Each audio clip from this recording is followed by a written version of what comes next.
Price the lord, hallelujah. പ്രിയ സഹോദരങ്ങളെ, ഇന്ന് നാം ധ്യാനിക്കുന്നത് തീത്തോസിൻ്റെ 1-ാമത്തെ അധ്യായത്തിലെ 15-ാമത്തെ തിരുവചനമാണ്. അവിടെ വചനം വെളിപ്പെടുത്താണ്: നിർമ്മല ഹൃദയർക്ക് എല്ലാം നിർമ്മലമാണ്, എന്നാൽ മലിന ഹൃദയർക്കും അവിശ്വാസികൾക്കും ഒന്നും നിർമ്മലമല്ല. അവരുടെ ഹൃദയവും മനസാക്ഷിയും ദുഷിച്ചതാണ്. അതായത് നമ്മളുടെ ഹൃദയം എങ്ങനെയാണോ അങ്ങനെയാണ് നമ്മളുടെ കാഴ്ച അങ്ങനെയായിരിക്കും.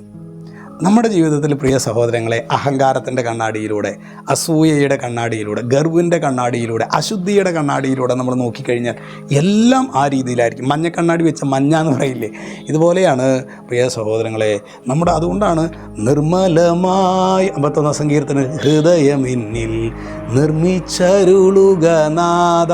നിർമ്മല ഹൃദയർക്ക് എല്ലാം നിർമ്മലമാണ്. നമ്മുടെ കുഞ്ഞുങ്ങളെയൊക്കെ നമ്മൾ പരിശീലിപ്പിക്കുമ്പോൾ അവർക്ക് നല്ല മാർക്കൊക്കെ മേടിക്കാനായിട്ട് നമ്മൾ പരിശ്രമിക്കും. അതിനേക്കാളും പ്രധാനപ്പെട്ടതാണ് ഒരു നിർമ്മലമായ ഹൃദയം നിങ്ങളുടെ കുഞ്ഞുങ്ങൾക്ക് നൽകണമേ എന്ന് നമുക്ക് പ്രാർത്ഥിക്കാം. അപ്പോൾ മാതാപിതാക്കളെ പ്രാർത്ഥിക്കണം, അധ്യാപകരെ പ്രാർത്ഥിക്കണം, വികാരിച്ചന്മാർ പ്രാർത്ഥിക്കണം. എന്താ പ്രാർത്ഥിക്കേണ്ടത്? നിർമ്മലമായ ഹൃദയം കർത്താവേ ഞങ്ങൾക്ക് നൽകണമേ. കാരണം അവർക്ക് എല്ലാം നിർമ്മലമാണ്. ദൈവമേ, നിർമ്മലമായൊരു ഹൃദയം ഞങ്ങൾക്ക് തരണമേ അപ്പാ. യേശു ക്രിസ്തുവിൻ്റെ നാമത്തിൽ അനുഗ്രഹിക്കുന്നു, ഇപ്പോഴും എപ്പോഴും എന്നേക്കും.